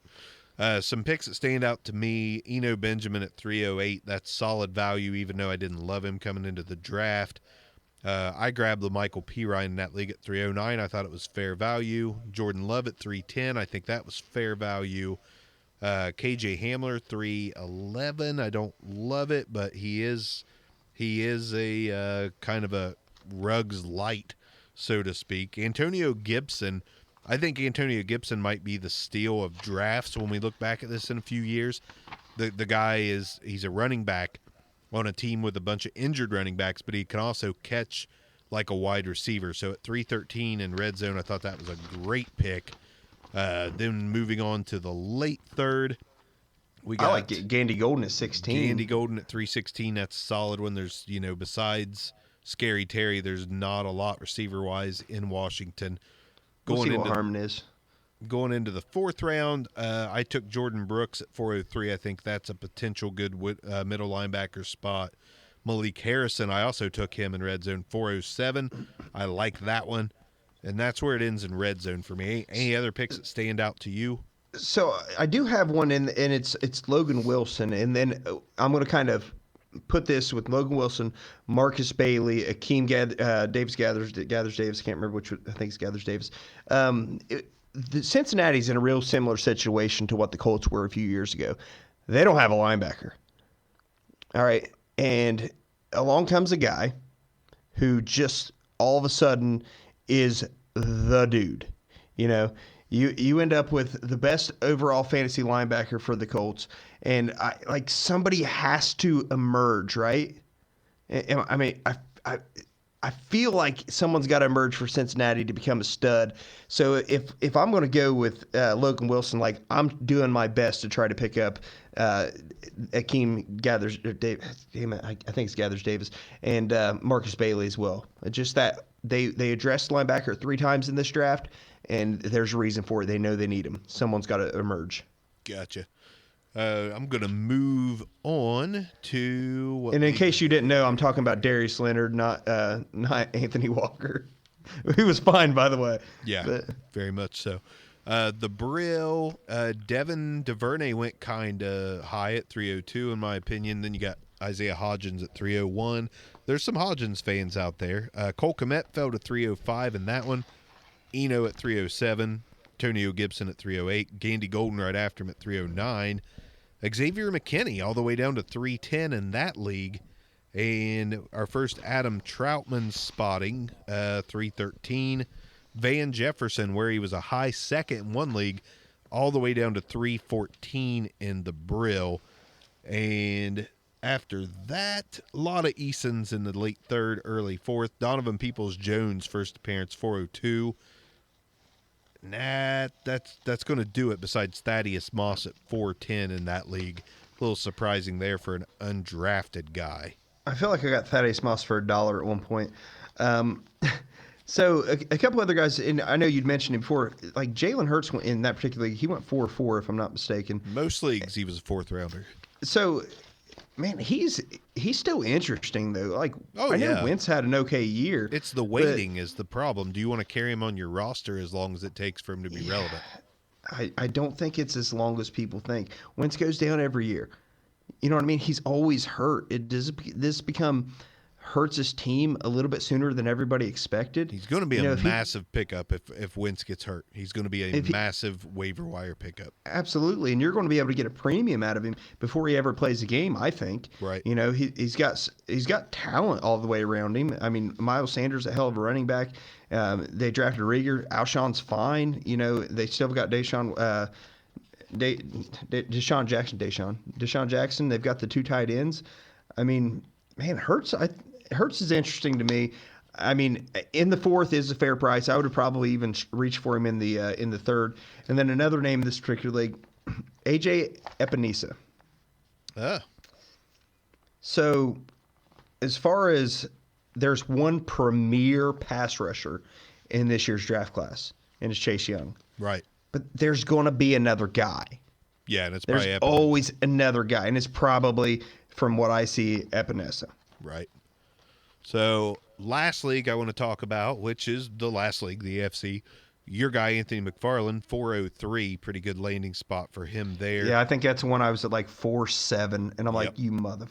Eno Benjamin, 406. That's a steal, just based on the fact that he was considered in the top 6 of running backs at certain points in the offseason. To get him in the 4th round is beautiful. So, the only thing I'll add to all of these leagues is my Mr. Irrelevant. If you can sneak in and get a close to the end of the draft pick to grab James Prochet, I knew you was going to say that. I think James Prochet has a legitimate chance to make some noise as a rookie. You look at the Ravens, they have Hollywood Brown, but if Hollywood Brown is still just a 50, 60 catch guy, if he does that, who's going to be that PPR guy for them? They've got Willie Snead that's just a disappointment most years. After that, it's like Miles Boykins and Devin DuVernay. I think James Prochet, who I believe led all of college in receptions last season, he's a PPR monster, at least at the collegiate level with SMU. If there's a guy I'm going to take a chance on and one on my taxi squad just to see what happens, my favorite dart throw is James Prochet. I grabbed him where I could. I think he could pay some major dividends. Again, I'm not calling it because it is a dart throw. It's an end of the draft, throw a Hail Mary up. But I like James Prochet as that. I got this 4th. I want upside. Eno Benjamin's gone. Prochet's my guy. So I kind of feel the same way about Prochet as I do DuVernay. like I feel like one of those guys actually will emerge as the route runner and not the deep ball guy. Right. I don't know if necessarily primary target is the right term, because I still feel like that's going to be Mark Andrews' role. But I feel like from a wide receiver spot, not tight end, but the wide receiver with, I think one of those guys is going to end up with more targets than Hollywood Brown. I don't know which, but for the price, you should be able to pick up both of them. I mean, you might be able to trade a third for 2/4 and back to back and end up with both these guys. Yeah. And that's not a bad way to spend your 4th-round picks because, like I said, unless Miles Boykins emerges, or I don't even know who else, it's going to be DuVernay or Prochet. Should one of those guys has the potential to be, the best receiver on that team receptions-wise. Granted, Mark Andrews is the guy. It's a run-first team.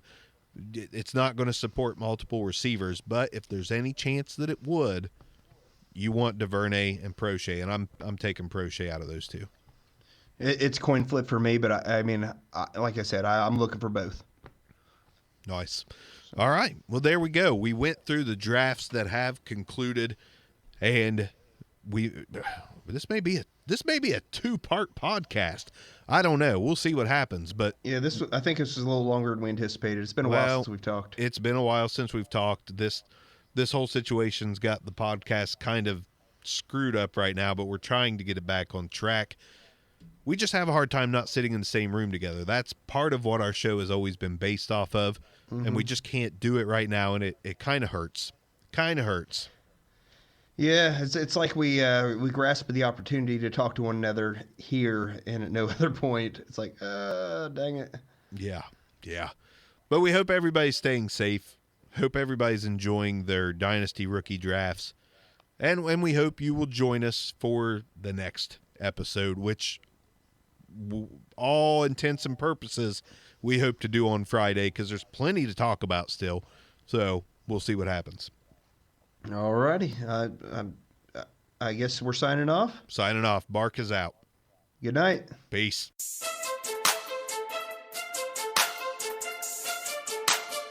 This concludes another episode of the Back Row Fantasy Show. Thanks for listening, and be sure to give us a review.